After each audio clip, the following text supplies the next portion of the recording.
Hello everyone, welcome or welcome back to my channel. My name is Amik and thank you so much for being here. So in today's video, I wanted to share 7 things which I learned from studying abroad. I think a lot of the times when we think about studying abroad, there are a lot of weird thoughts which come into place, such as, will I be able to survive on my own? What if something bad happens? I don't have any immediate family there that can come and support me. How am I going to be independent and stay all alone? I know these kind of thoughts can be really intimidating and stressful, but believe me, you will figure everything out. You will develop such a great amount of resilience, accountability, responsibility, and you will start making decisions for yourself that will make you feel so much more confident. You will experience growth at such a tremendous level.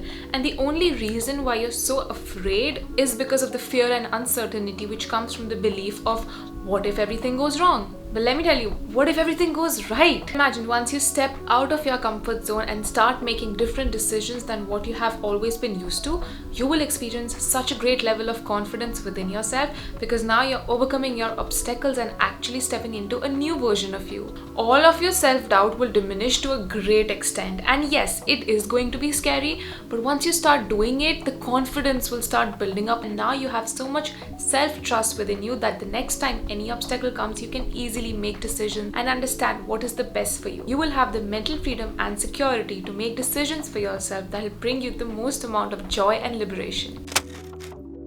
Now, because you're in an environment where you have never been before, you are going to trigger a newfound sense of identity. Now, our environment constantly reminds us of who we are, what our capabilities are, what our strengths and weaknesses are.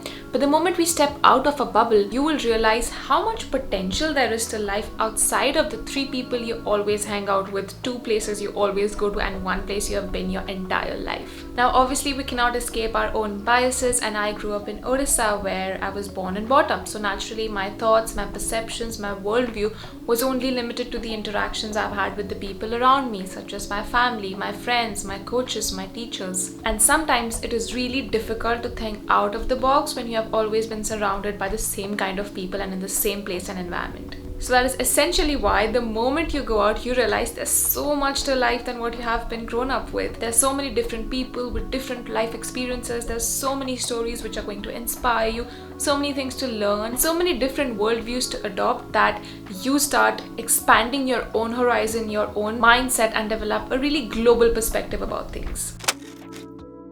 Now, I'm not gonna lie, as long as I was in India, I did not realize so many things about myself which became crystal clear when I went outside. There was no one to tell me what to do, what time to wake up, what to eat, what to wear. I could basically do anything at any time. And honestly, you just become your own boss because there is no authority over you to tell you what to do. I think this is when the quote comes into play: with great power comes great responsibility as well. I knew I was the one I had to rely on to make good decisions for myself, because I knew if I made bad ones, I would be the one responsible for it. Now, I was free to make decisions on my own, and in a way, this allows you to have a great sense of responsibility and accountability for yourself, and it helps you develop self-confidence. Now, you can sleep all day long, eat all the junk food, and miss your classes and just party around.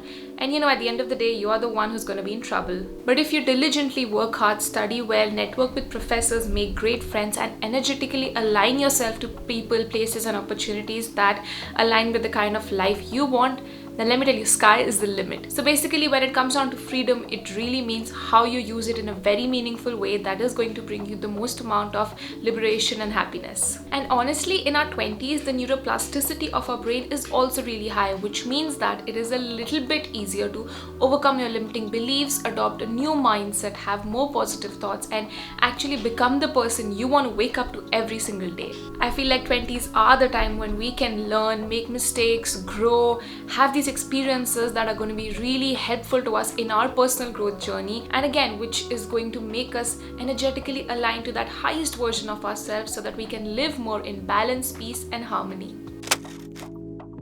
So let me tell you this one interesting experience I had. This one time I was working my part-time job as a barista, and there was another co-worker with me. So he was a student as well, and we were just having a normal conversation because it was a free day. He just came up to me and simply asked me about my Indian culture and the place I came from. He was so fascinated with our traditions, our lifestyle, our religion, the way we talk, and our cultural values. A little bit of context: my first university in South Carolina was a Christian college, and there were some students who wanted to become become priests after their graduation. So in order to be a priest working in a church, you have to have a full-time college bachelor's degree in Christian ministry. So he was one of those students studying in that particular area. So given his context, he asked me, Amik, you tell me, how is the process in India? Like, how do the people who work in temples or the teachers who preach about your religion and teach you, is there a particular college course they have to go through, or how does that process work? And let me tell you, when he asked me this, I was so confused because I had no answer to give him. I was like, I don't really know, there is something, but I'm not sure what it is. And that situation left me feeling really confused, more than that curious about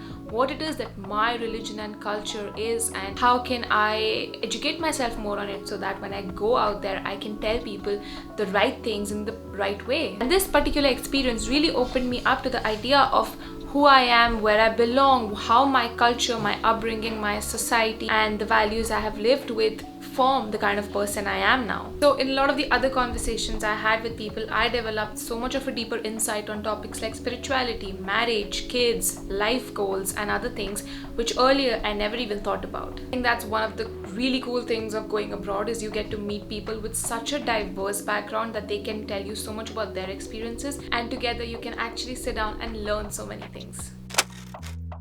I think when we are here, sometimes we rely too much on other people to do the work for us because we know they are readily available to go out there or get something for us or just be with us and solve this problem we are going through. But when you go abroad, you sort of learn to do everything on your own, such as buying groceries, what kind of groceries to buy, which places to buy it from that can give you better prices. So when I was here, I never really used to go buy the groceries so much, or cook foods at home, or meal prep before, or even clean my bathroom. That was one of the biggest things that when I went outside I really had to do on my own. So what I'm essentially coming to is, you learn so many different life skills when you're out there and try to manage your problems and find creative solutions to your problems when you're out there alone, compared to when you're here and you know for a fact that there are people around who are going to help you with it. One of the biggest challenges which I had to overcome and face was changing my college. So end of my first year, they decided to cut the tennis and golf program, and so I had to leave that college.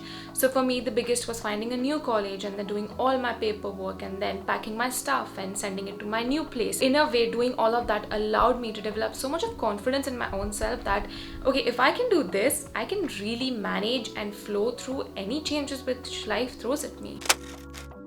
Obviously, there'll be times when you will be a little homesick, miss your parents, miss your loved ones, miss the environment you grew up in. And there will be times when you will be a little bit sad and lonely, but trust me, when you overcome this phase, you will understand to take care of yourself on such a deeper level, because now you know you only have yourself to rely on. When you learn to manage your own needs, understand your emotions, seek out support when you feel like you need it, that's when true growth and personal transformation happens. You will inevitably understand the difference between loneliness and solitude. Solitude is when you intentionally take some time out to self-reflect on the things and the life experiences that have happened to you and how each lesson has in a way contributed to your growth as a person. Whereas loneliness is a feeling you have when you feel like you're not good enough on your own and you need other people to fill that void of sadness. In a way, you will understand the importance of these emotions, because it's only in this sadness that you learn to appreciate the good times that you have had with your family back home. You'll understand how much family means to you and how you used to take certain things for granted. Understand the importance of love, support, communication, and compassion from your loved ones, and appreciate it 10 times more.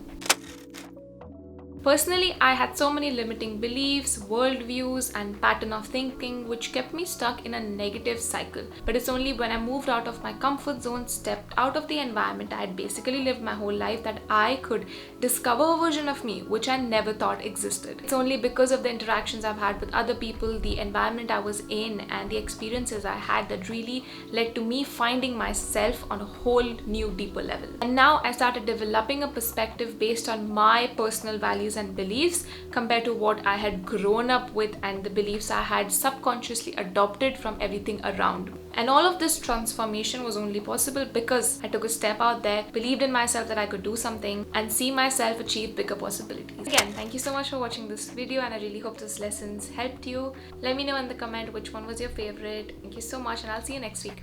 Bye.